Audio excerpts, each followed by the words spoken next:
That's right. It's another late night, which means it's time for another reach into the Just Giggle It grab bag. And tonight, we're pulling out, the old familiar places. Welcome to Arkham, Dr. Quinzel. All right. Yeah. So Dragon, when we started with these audio dramas, I gotta say, the priest one was the confessions one was it was really good. It was really compelling. Very much kind of like a short form Joker story. It could have existed in honestly like any universe. Like it didn't necessarily need to be tied to Harley Quinn and the Joker versus the real world. Now with this Dragon, I really think this is just Joshua Thomas, man, and many cats, like we keep saying it, but he keeps up in his game, man. It's like this is such an improvement over something that was already like a pretty damn good start. I don't know, man. Honestly, if we just kind of like have a whole season of this kind of building up to new episodes of Harley Quinn and the Joker versus the real world, I'd be totally content because this is compelling storytelling, Dragon. It really is. I think the audio editing is absolutely on point. I think everything about this is fantastic. The character building, it ties into Harley Quinn and the Joker versus the real world in a pretty natural way, while still kind of like you don't necessarily have to have that connection. So yeah, Dragon, I'm very much on board for this thing. I would definitely like to see more of it. Yeah. Again, for the folks who may not be in the know, this is the second installment of this kind of audio drama version of Harley Quinn and the Joker versus the real world. It's very much in canon, and so the origin of this one, in terms of some background, this is inspired by the fact that down the line of Harley Quinn and the Joker, there were plans to. I don't want to give too much away here, but let's just say, given the fact that Ivy has now entered the story, we were going to maybe flash back to Gotham a time or two. That's all I'll say on that matter. So this is very much kind of the seedling. That's the seedling of this idea. Yeah. So with that in mind, I definitely think this installment just really gets the job done as far as kind of like the early. Like Ivy's there and she has a good setup, but like really, this is like the Joker and Harley's story. And Dragon, I will say it's kind of funny. It's like Joshua Thomas sort of does the impossible, where it's like he has done in 10 minutes what essentially, however, I feel like we're at kind of the same point in the continuity with the Joker blogs that we are here in 10 minutes. You know what I mean? It's just very economic storytelling. I love the editing. Anyways, Dragon, before we get into this one, because we did have to cut these out of movie memoirs, I kind of, because I don't necessarily know exactly how much we're gonna have to say on this, so I'm kind of padding it out. It's like we're running on unlimited streaming time, Dragon. We have the power, but Dragon, I kind of wanted to just kind of touch bases with you on how podcast storytelling just in general is kind of making a big sort of a big, I don't know if a comeback is the right word, but really, Dragon, these podcasts aren't even really necessarily podcasts as much as they are, like what Joshy Boy is doing here, just straight radio dramas. And just the radio drama in its own right is something that I feel like is coming back. Of course, slightly pandemic related. It's an easy thing to do separately, where you don't all have to be in the same room performing it. But Dragon, I really think that there's an upside to the storytelling potential. Yeah, even pre-pandemic, we had stuff like Blockbuster that was really doing a great job. Right, exactly. Yeah, Blockbuster was kind of that was one of the first things that I've seen where it's like it very much kind of like blended the line of podcast and storytelling. So Dragon, you and I both have listened to things that were good enough to make our memoirs list. So I just wanted to shout them out really quick. We don't have to deep dive into them or anything. But Dragon, what were you going to shout out in memoirs that got cut? Yeah, there was this really great kind of podcast series that I listened to on Audible. It was called Bitter Blood Kasem v. Kasem, or Kasem versus Kasem. It was like a legal thing, so I think it was just V. Uh, you're familiar with Casey Kasem, right? Obviously, with Yes, Dragon. I'm familiar with Casey Kasem. I know that. Well, what I want to spin that into specifically is I know you're familiar with Casey Kasem, but are you familiar with like what happened to Casey Kasem during the end of his life? Okay, that I'm not so familiar with. No. See, this is the reason you got to listen to the. I don't know how you would. I mean, you need like an Audible subscription, I guess. But it would. Point being, I'm pretty sure with Audible, can't you just like, isn't it like Kindle where you can yeah. download like individual stuff? Well, I believe so, but don't quote me. Okay. I have like the whole 9 yards, so it doesn't really. Anyway, so but yeah, so Casey Kasem, the very least look into this, even if you're interested. So Casey Kasem, towards the end, he suffered pretty much from what I forget if it was exactly like what Robin Williams had, where he had like a Lewy body dementia to a kind of a Hmm. Parkinson's thing, where it kind of like I believe it was Parkinson's, which was misdiagnosed Lewy body dementia, which is exactly what happened to Robin Williams. My point is, towards the end, he was very much kind of almost in a vegetative state. Things were not going well for Casey Kasem, and his family was kind of a nightmare. And that two out of his three kids are really loving and loyal to him, but his wife was a nightmare. And basically, it was like it's an elder abuse story, Tiki. Oh, Like yikes. she did terrible things to him to get his money, and basically like she kidnapped him and hid him, and like the kids had to find him, and then even when he died, like there was a whole bunch of terrible things that So she did. how does this translate into the audio drama format, So that's Dragon? the I love how we translate into the audio Uh-huh. format. So Martin Cove, so you know Martin Cove from the Cobra Kai, it's John Kreese. Oh yeah, Crease, sure, So yeah, sure. so John Kreese, yes, Martin Cove, his son dated at the time of all this craziness. Dated his son Jesse Cove, who played the misdirect, the misdirect John Kreese in Okay. Cobra Kai. He was dating the good Kasem daughter, like not I don't know if it's Liberty or not because he has like the names kind of threw me off, but Yeah, it it's doesn't been a matter. while. The point being, dated Kasem's daughter. That's why he was involved in this. He basically is the narrator, almost like Kurt Russell in Once Upon a Time from Hollywood. Okay. Once Upon a Time in Hollywood. He basically kind of narrates the events, and they play audio of actual footage and everything, and news reports and stuff about the whole affair and interviews from the kids who are willing to participate. Pretty much not the bad guys, was because they obviously would not have much of a case for themselves, but they make it very clear at the top and bottom, like we reached out to the Casey Kasem's wife and the one daughter, but they had no comments for obvious reasons because they're monsters. But yeah, Cool. riveting story. So it sounds like yours is much more on the kind of like the journalism side of things, and Kind of mine is journalism and true crime, I guess. Yeah. right, and mine is very much Dragon. Mine is very much in the storytelling side of things. So Baraska, believe it or not, Dragon, this thing is based on a creepypasta of all Really? things, and it is adapted incredibly well. Cole Sprouse is the big headliner here, and he also produced it. Like this is a passion project of his, and he plays the lead character. Dragon, I don't want to bore you with the details, but suffice to say, I really think that this is one of those, like, I know that you're not a horror movie guy because of the visuals, but this is one of those ones where it's like you really, as you're listening to it, it's very much kind of just like a small town mystery. I don't want to give too much away because honestly, the plot's kind of a rabbit hole. It sort of unfolds very slowly and it's essentially about like small town urban legends and what the reality is behind them. That would be my elevator pitch for Baraska. But Dragon, the music, much of the same things that we're going to be praising Josh for, I'm praising Baraska for. Like Baraska absolutely kept me on the edge of my seat. Like I had read the creepypasta before, I knew where it was going, but still, it adapted it really well. There's this element with a therapist that wasn't in the original creepypasta, where you kind of have the character's perspective as an adult, so that added an element to the story.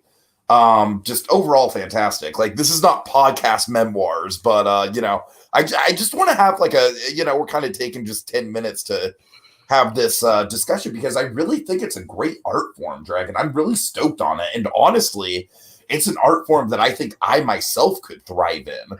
I keep So telling you I'm that excited for it, like on a personal level. Just it's kind of inspirational to me that this kind of stuff is coming up.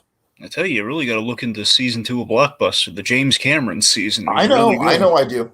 Another one I want to shout out: Matthew McConaughey and Jesse Plemons have a show where McConaughey plays a farm dog and Plemons plays a pig, and it's like an anthropomorphic cartoon, but a podcast, and it's fucking delightful. I forget the name of it, and I don't want to go onto Spotify to look it up, but it's delightful. Anyways, All right, so back to the topic at hand. yes, So yes. just to share my thoughts real quick. Yeah, so possibly Joshua Thomas's finest writing that we've had adapted versus scripted, because I've read some of his future episodes, or at least parts of his future episodes for Harley Quinn, the Joker versus the Real One. They are stunning. And again, there's like episode, if I recall, 7 and 8 are just they're going to knock your socks off. I mean, 10 as well. I mean, the point being, these episodes are phenomenal. But again, this is kind of like giving you a sneak peek of what those episodes might be like. This is just top seeing it adapted and just kind of performed. This is very much his stab at Mad Love.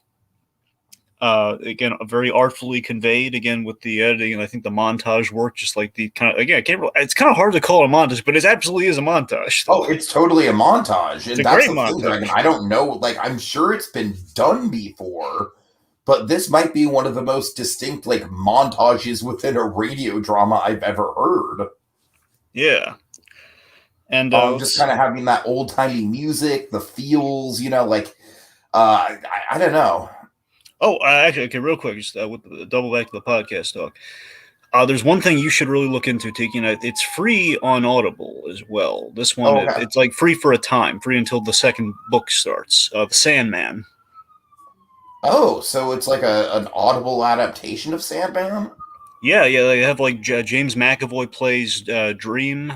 Oh, They have fucking like sold, I dude. mean, take you Fucking listen. You sold. should Are look you at the kidding me? cast. Are Like you kidding me? they have like an A list cast. Like No, say Terry. no more. McAvoy is Dream. That's perfect It casting. makes me really. Anyways, I know that right now, like they finished shooting the Netflix adaptation of Sam, but it has I nothing on this almost feel like a cast. radio drama would work way better for Sandman. I'll go as far as to say this, and then we'll get back on topic here. Is that because it's comic book really? It's a DC book, technically it counts. I honestly, I prefer it to the book. I gotta be honest.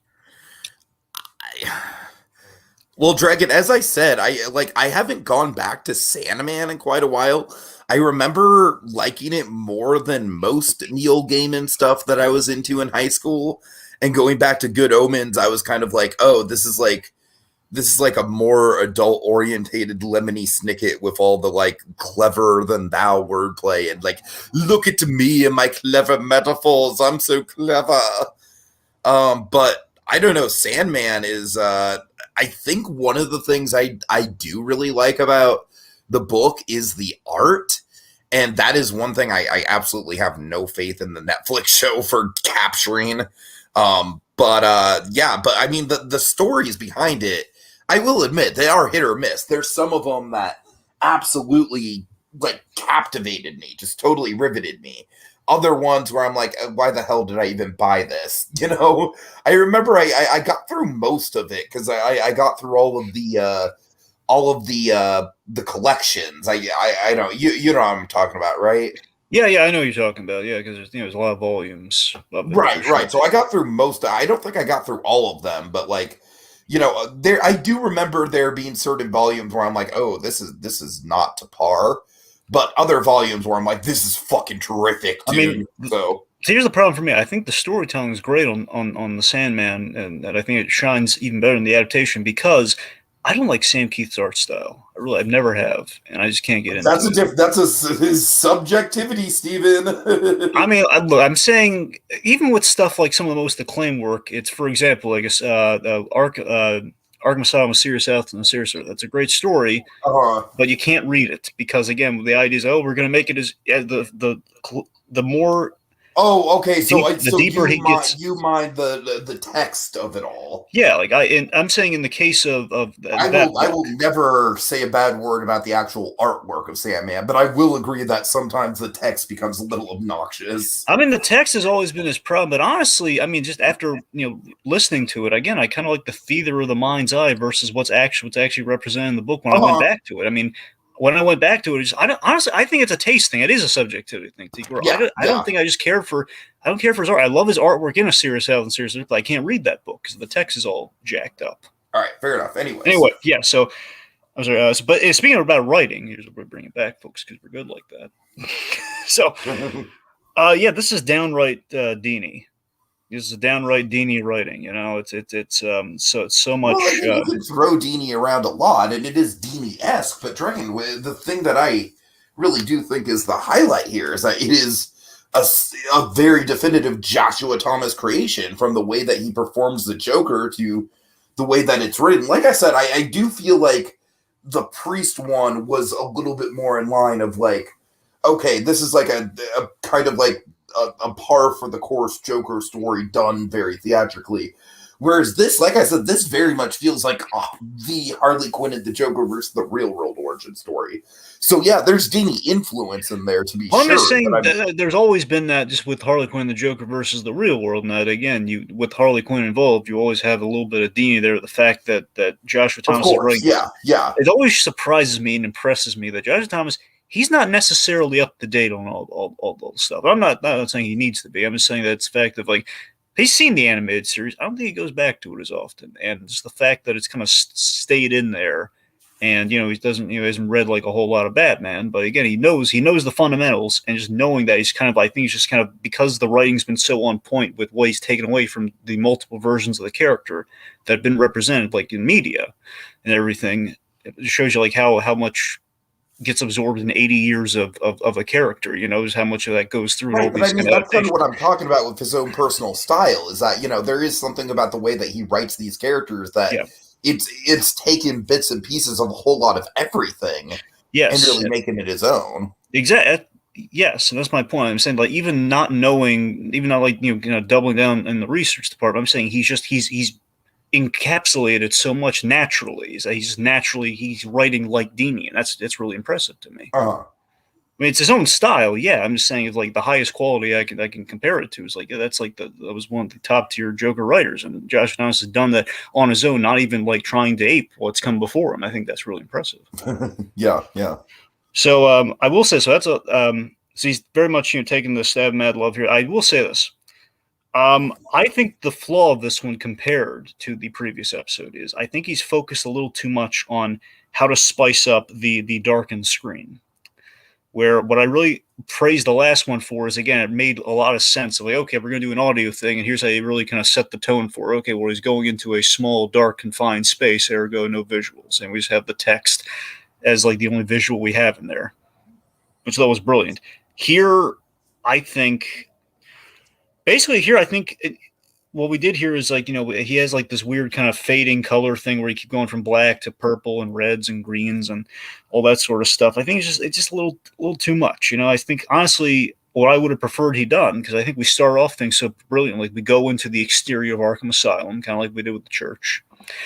And like you see Harley walking down the hallway. And like, all I would have liked is keep the colored text, because I think that's really good, and that really kind of helps assist the performance with like not seeing anything. Not that you need it, but it just kind of adds a little bit of something. I just wish I had like a static background. Like, we don't need to see the characters, but like see like the basically like the interview room, like the not the interrogation room, the therapy room. Like to see the room for the background. That's all, like something like that. Or like, you want to see the room where it happens. Sure. But you know what I mean, like see the cell or something. Yeah, I hear like you. I just want to see like. And I saw an opening and I took it. Like, I just like having a static background, and that I think might have done better than like whole like, okay, well, I got to keep it dark for audio purposes. You know what, Dragon? I got to be honest with you. I was listening to this while I was doing I was very intently listening to it, but I was also kind of like preparing, setting up the stream and everything. So I would, like, have you ever tried just listening to the audio and not paying attention to the visuals? Because, like, I know that's kind of like that's kind of taken away from your criticism, but legitimately, like, I was super into this without the visual component. Yeah, I haven't really. Yeah, I think maybe. So in a way, I'm going to be a troll and be like, well, if you don't like it, just don't watch it.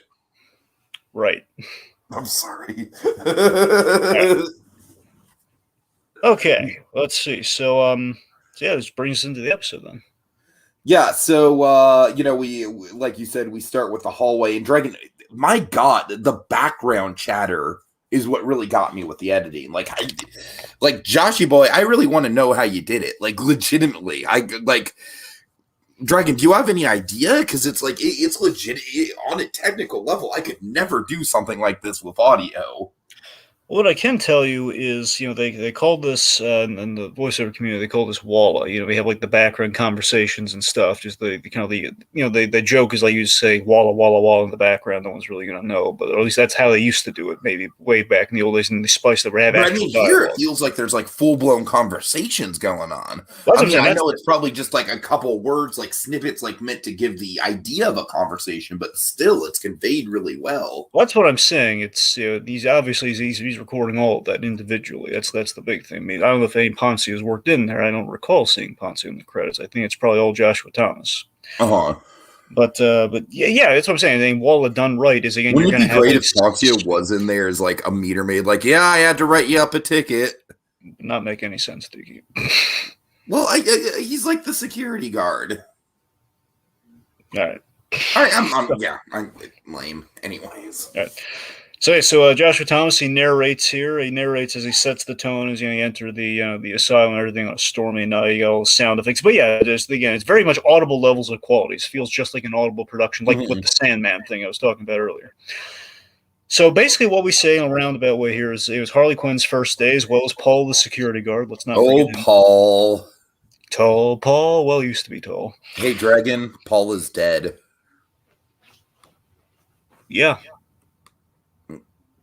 I'm sorry, do you not know about the Beatles Paul is dead thing?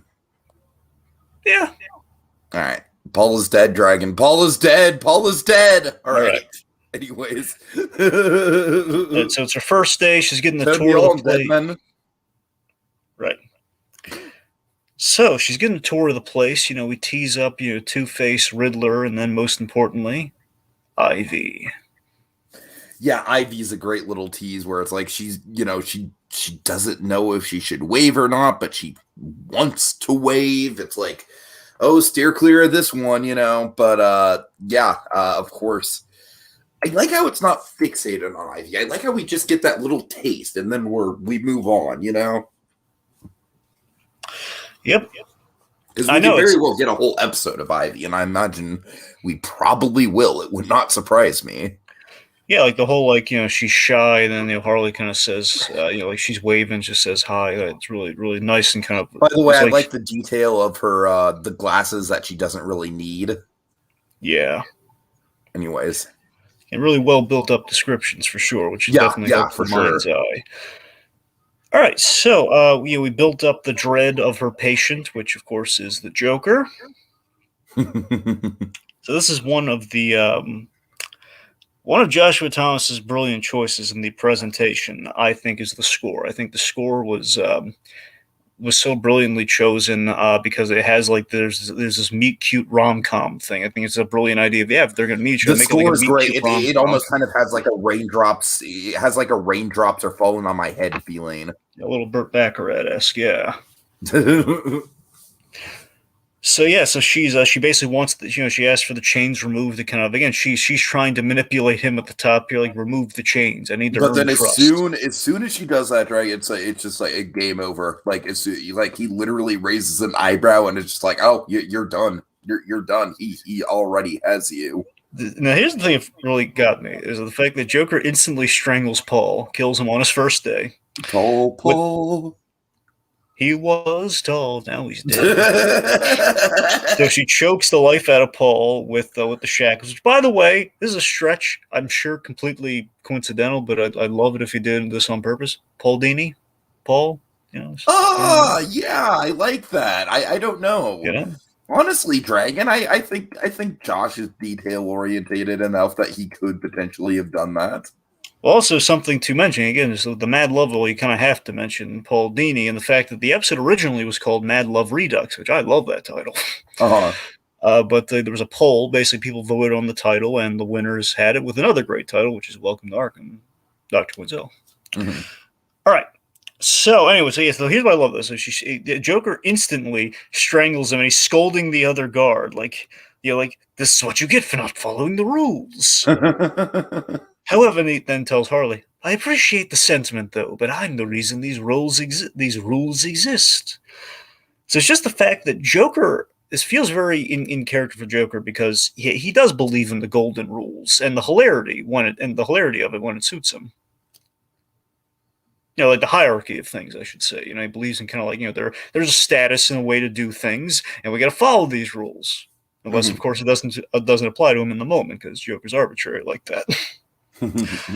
So we get out this great tension. I love this. We just completely subvert. Like, he's free. He might do something terrible. We all know he's going to do something terrible, so he instantly does it. Like, why would he not?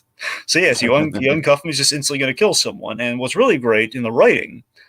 So Harley, again, the other person on the first day, Paul. Harley is traumatized by, again, she kind of had a hand in this. Like she said, uncuff him, which is kind of breaking the rules. And Paul, I would like to think, represents her, and that the danger that she is, and like, hey, it was his first day. He made like a kind of a casual, like, okay, I'll drop my guard with the Joker for a second here, and I'm dead. So that's pretty much her. Right. Yeah, it's just right away, just like, okay, like, you are not safe. This guy is not to be reckoned with. Now, here's a bit that just speaks to Joshua Thomas writing at its finest, where you had your laughs, and then you had the severity. The fiance bit. Mm-hmm. We learned that someone's going to tell Paul's fiance. Well, I mean, this is what I'm talking about with the editing, Dragon. Just kind of like, it's like you don't really, like, he does such a good job of, like, in the moment, yeah, you're horrified, and it's like, yeah, with the fiance, like, someone has to call his fiance. Yeah, it's great. It's great chatter and great kind of, like, the panting, and, like, you feel the panic in the moment. But you also, somehow you get the sympathy. Yes. You do, and again, it's just the fact that it's not like a black comedy thing. It's like, oh god, he had a fiance. I just love that kind of that call out there, Sure. Yeah. All right. So after the Paul affair, let's see. So okay, let's see. Yes. So Joker's been pummeled basically by security after this event, like they're kicking the crap out of him, and then we have this bit where he's smiling. What I'm talking about with, like, the way that he describes it is like, like, you really, obviously he just killed a man in cold blood, so he kind of probably deserves it. Of course he deserves it.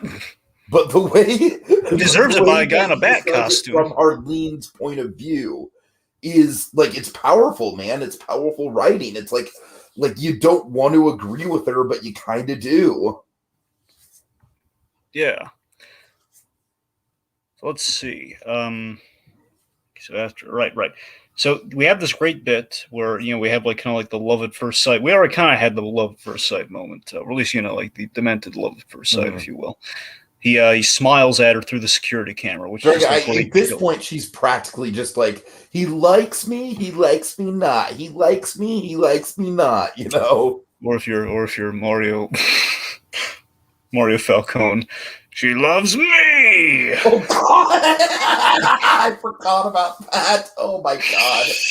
I'm sorry, Dragon. Please explain that joke for the folks at home, because that is a really funny visual.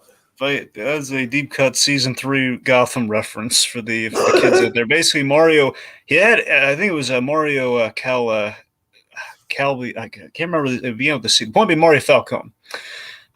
Mario, the other love interest for Leslie Tompkins, so that season, he got infected by the Alice blood. I know this is just going over a lot of people's heads. He got infected by something and made him really aggressive. So basically, his love for he just basically called it like, she loves me, not you, me. So Dragon and I just got this stupid idea in our heads that we kind of ran with for a couple seasons of just Mario Falco just very aggressively doing the flower, like, she loves me. She loves me not. She loves me. All right, so that's on our show, Exploring Gotham, and if you want to find that one, it's very simple. Tiki picked the thumbnail that is literally him holding the flower, so yes, pretty much in the position of she loves me. Anyway, So getting back on point, then we have again a lot of levity there. Then we have the great montage, which it basically is like a twisted. Raindrops are falling on my head. I like to think of basically this, and then like the serious point that we kind of get to with it. It's like a twisted version of 50 Shades of Clown meets a rom com. Mhm. Because there's a lot of kind of control and stuff going on here. I mean, there's definitely rom-com too, but yeah, you're right. It's a good mix. Yeah, so we see basically, just kind of great, like they're kind of laughing over. We have a passage of time that goes by really, really nicely. So we see the obsession grow, the relationship begins to forge, and then here's where I get really impressed with things. Here's the Joker pumps the brakes on immediately. He pumps Dragon, the this, brakes on. I'm not going to go into too much detail, but this kind of hit me of like, oh, so that's how they do it. It's like they leave them wanting more. It's like, I don't know. It almost kind of hit me a little too hard of like, oh, that is realistic manipulation right there. Get into a really like, it's almost like a drug dealer. It's almost kind of like the first hit is free kind of mentality. You know what I mean? Exactly, and it's also what it really is. It's Joker flexing control. That's Mm-hmm. what it is. He's flexing control over her. And again, then we have like I love here's the thing that really struck me about it's the immediacy of it, where it's kind of like he can turn the charm off like a faucet when he needs to. It's like that But then real world. she also turns off the affection and is calling for the guard. So it's like there's immediacy in both directions. Yes, well, I mean that's later when she's just trying to flex her own version of control, which Joker calls out entirely. No, you don't have any control here. But what we have is we have some origin work here for the staples of Harley Quinn, the Joker versus the real world. I mean, just in general with the characters as well. Like for example, we have the origin of the nickname when she's starting to ask questions like, "Why do they call you?" I was kind of geeking out about that, man. Why do they call you the Joker? And I read to me that Joker hates questions of why, given how the rest of the conversation goes. Uh-huh. So he's like questioning, "What's wrong? 1960s supervillain? You don't have to call me that." And then she's like, "Listen to Mr. Smiles, Mr. Chuckles, or something like that." And she's like, "I don't hate the Mr. part." I love Joshua Thomas's delivery on that. "I don't mind the Mr. part." So there we go, Mr. J. So she seeks a method to the madness, which, as we know Dragon, from the it's other, not just Mr. J. It's Mr. J with an accent. Because we don't got none. We love them because we don't got none. It's true. We got none. All right. Because we don't got some. Anyways. So she seeks a method to the madness, which, as we know from another show, big mistake. So again, this is a joke to him, like you're seeking a method to the madness, which his whole worldview is like in complete contrast to this sort of thing. So, so she goes into there's not an origin to the madness. There's not an origin to the namesake or anything. And then we have this is where I worship the man, worship at the altar of Joshua Thomas right now. Is where he's put into a scene what I've always held true about the Joker, and I love this writing so much, where he just perfectly stated kind of the theory on the Joker about like is he sane or insane? That old chestnut. Where basically Joker puts into dialogue here that essentially the fear about the Joker is, what if there's nothing wrong with me?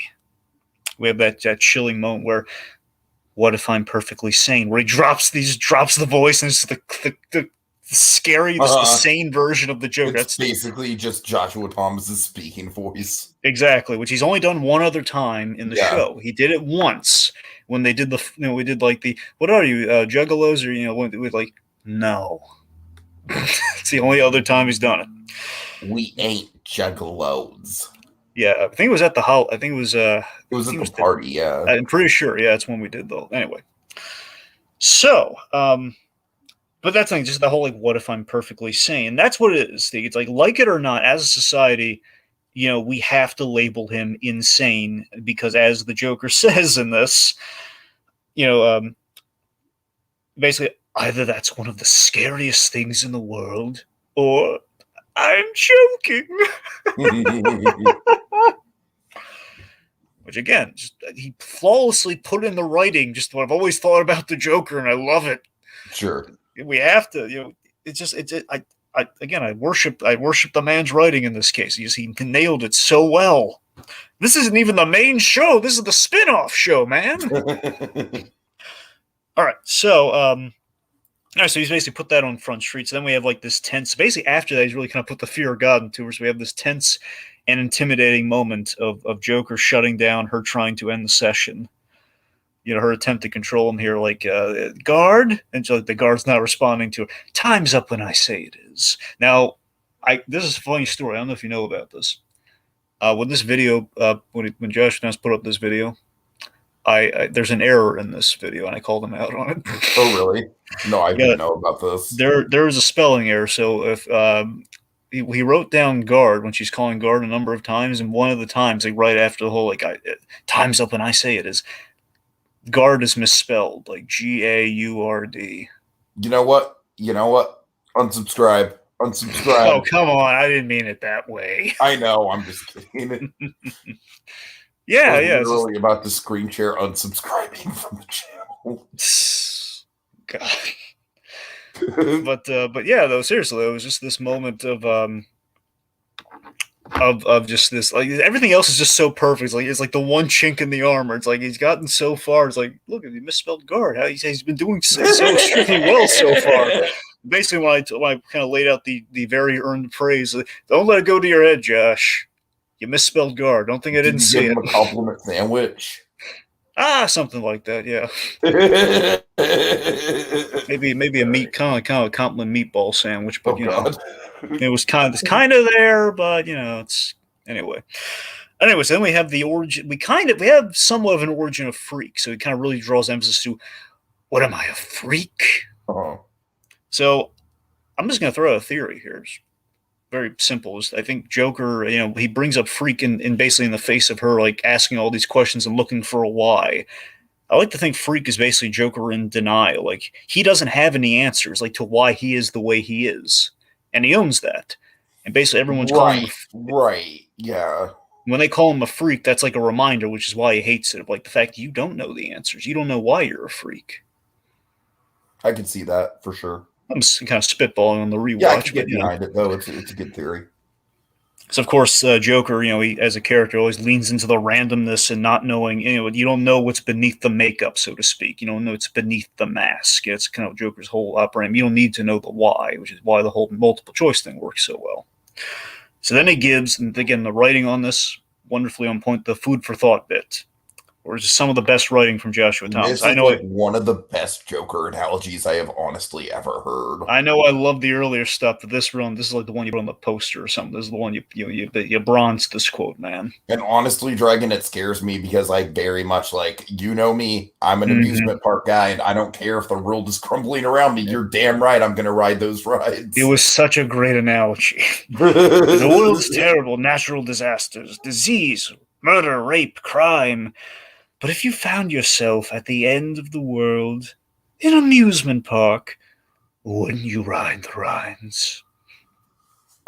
I mean, Drake, I don't know. It's like, I feel like I'm not the right person to be asking because, like, theme parks are, like, in my blood. But, like, yeah, you're no doubt, you're goddamn right. If I stumbled upon an amusement park at the end of the world, it'd be like oh, distraction. Oh, my God. Basically, if the world's a joke, why can't I enjoy it? That's pretty much what he's saying there. Like, well, everything's going down anyway. Might as well ride the rides before they're shut down, before they burn down. I love it. I love it so much. It's like a perfect metaphor. I will go as far as to say this, Tiki. And again, I mean, I could impress me in audio format like you did here, but let's just say, because I could see it being very easily over budget. I got to tell you though, that line really makes me want the finale of. I don't know whether it be a season finale or the question. The jury's out, and if we're gonna, to me, I think the jury's still out. To say this, like, I think that line is just as good as any Joker line from The Dark Knight. It's a really good line. I'll say it's. I don't know if I'd rank it over a line, but it's in the pantheon of those lines, sure. Mm-hmm. But that's the thing, though. It makes me want, like, the ending, or at least a season ending of Harley Quinn the Joker to be in an amusement park. I'd love that to be dramatically the set. Magic Mountain, dude. I've pitched that before. I was thinking more Six Flags, but sure. Six Flags, it's Magic Mountain, bro. Oh, sorry. It's Six Flags Magic Mountain. That's what they call it. No, Magic Mountain is like the LA theme park, dude. It's like either Magic Mountain or Universal, but I think Universal, they'd have a hard time filming there with all the copyright shit everywhere. Yeah. So But wouldn't that be great though, just to bring it all full circle to the beginning of their relation? I Because can that's where tell the you, Doug, crack. there's absolutely spots in Magic Mountain that you could film that are like out of the way, that would be easy to film in, that would look kind of like desolate. Like, yeah, I could totally picture it. I just love it because I think that'd be perfect because that's where the crack forms right there. That's where sanity just goes out the window. That's where like Harley Quinn is created when he says that line. He's posing, she's asking these questions. He poses her an even better one. Like the world's so terrible, which you know it is. We're in Gotham for pity's sake. Wouldn't you ride the rides and just Uh-huh. bring it all there at the end? Like that's to say, by the end of things, you finally have Joker and Harley kind of having split up and just like on the outs, and you have like the dramatic face off in the amusement park. Like everything comes crumbling down, and you're going to ride the ride anyway. That's just me. I'm pie in the sky dreaming. So then we have, so again, like now Joker calls for the guard. Guard, time's up. So again, the fact that the Joker gets a response from the staff and not her just like flexes so much control. Yeah, just the fact that he's like calling out the guy. Well, this certainly isn't 5-star service. The Yelp reviews are coming. Oh God, fucking Yelp reviews. Yeah, and then we have our final scene. Now we should have brought this up earlier, but just to shout out. So T, are you familiar with who played Harley in this? With what? Or do you remember who played Harley in this? You know what's funny, Dragon? I didn't actually look it up. Well, okay, so I want to give her all the praise in the world here. I think she did an amazing job. Prabilski. I'm not surprised. I'm not surprised. It's kind of Josh's go-to right now. But yeah, she did do an amazing job. Yeah. But seriously, I mean, Kelsey Prabilski, and I've always sang this girl's praise because she's so darn good. Both the comedy and the drama. My It's really God, great to have her like back in the fold. Yes. So Prabilski, I gotta tell you, here, just even in audio form, she gave such a well-rounded, excellent performance of Harleen Quinzel. I mean, the Harley Quinn, but also like we got a sampling of both here, like the other one at the very end. But I love that the transition between Dr. Harleen Quinzel to Harley Quinn, which we have in this beautiful ending, I just thought was so perfect. I love Nicole Dubois, but in a heartbeat, I would sign off on Prabilski as the third Harley Quinn if it comes to that, which it might be coming to that. I don't know. If it does, though, I want Prabilski in that role because I mean she dazzled me so much here. I always I will like I do not want to see Nicole leave because like I already feel bad for Nicole because of the whole like she's not the original. But I mean, no, I don't want to oust her. If she's still on the table, I want to keep Nicole. Yeah, for sure. I'm just saying though, again, if it's like I'm not saying like she would leave or something, but I'm just saying that if like something has changed amidst all these crazy times we've been facing for roughly 2 years, I mean, year and change. If something, I don't know if like Josh moved to San Antonio for a bit. I don't know if she moved anywhere. I don't know if she's still there. The point being, sure, I hear if she's unavailable by the time San Antonio. Prabilski's in San Antonio. Yeah, long-term thinking. I hear what you're saying. Yes, I'm just saying. I mean, Prabilski. I mean, I don't know where she's going. She's going to stay in San Antonio. I don't know where we're going to end up with doing things. If we're just going to keep it audio, if we keep it audio, keep Prabilski. I'll say that much. Keep it audio. Keep. I will say I wouldn't mind if we did this thing where like Prabilski is Harleen and then Nicole Dubois is Harley. That's a perfect balance. Sure. I mean, yeah, that'll work. That'll work no problem, especially in audio form. But I still love what she did here, though, where she's alone in her office and she's saying the nickname that the Joker gave her, which is Harley. And she's basically just getting into Mr. J. Dragon, she's crafting the accents. Yes, which is great. Because we don't got nothing. We don't got nothing. We don't got any. That's honestly one of the first things I thought of with the Suicide Squad joke is this bit right here. And again, so this is this great delivery on like again, she unclenched it, you know. She's like Mr. J, and then she reels it back. I like that. Yeah. You know, it's just wonderful. And of course, then we hear like the echoes like nicknames take work. And also here's what's really haunting, the full circle thing. Not only just with that line and just her and some laughs, like the charming laughs from the montage, but the full circle, like back to the thunder and lightning we entered Arkham Asylum with. We're hearing that. So basically, we signify the storm is coming. There's a storm coming, Mr. Wayne. Yeah, I hear you. Better batten down the hatches. Or the other preferred version, storm's coming. All right. But yeah, that's all she wrote. That's the end of it. My God, was it quite the ride? Such a great second installment. Hopefully, second of many. So, folks, we're also like Dragon Josh. By all means, I don't think he's like chomping at the bits for us to cover the shorts he's been uploading, but I do think we should at some point, just for completionist's sake. Yeah. I mean, I'm sure once we get back in the swing of things, but also we do have to replenish the grab bag. Well, I'm saying he's been uploading a lot of shorts, so like it might already be at that point. Yeah, sure. So I mean, yeah, definitely. All right. All right. Well, I guess that does it this time until the next exciting reach into the Just Giggly grab bag. Because we don't got none.